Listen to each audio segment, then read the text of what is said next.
দল না দেখা ব্যক্তি দেখা ভোট দিবেন।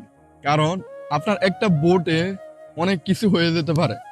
আপনি যদি একটা ভালো লোককে ভোট দেন, সে যদি ক্ষমতায় গিয়ে ভালো কিছু করে, এটার ফল আপনি একটু হইলেও পাইবেন।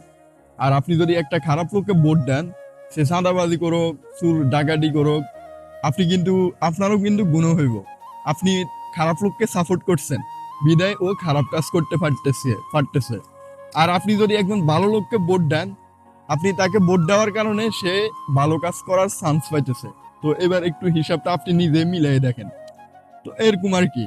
তো তরুণের প্রথম ভোট ভালো কিছুর পক্ষে হোক, ভালো লোকের পক্ষে হোক। তো কোনো খারাপ লোককে ভোট দিবেন না ভাই। আপনি যেই দলে করেন না কেন, আপনার ওই মানে আসনে যদি আপনার দলের ওই দলের লোক ভালো না থাকে, তাহলে অন্য দলের লোকরে ভোট দিবেন। কোন দল আমি বলি নাই যে এই দলে ভোট দেন। দল না দেখা ব্যক্তি দেখা, ব্যক্তি ভালো একজন ব্যক্তিকে ভোট দিবেন, যার দ্বারা আপনার সমাজ উন্নত হইব, যে আপনার মানে চাঁদাবাজি করবো না এবং আপনার মানে কোনো মানুষের হক মেরে খাইবো না। তো এমন লোককে ভোট দিবেন ইনশাল্লাহ।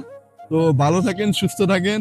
আল্লাহ তাআলা আমাদের বাংলাদেশের ভবিষ্যৎ যেন উজ্জ্বল করে, এই কামনাই করি। বাংলাদেশের সকল মানুষ যেন ভালো থাকে, এই কামনাই করি। ধন্যবাদ সকলকে।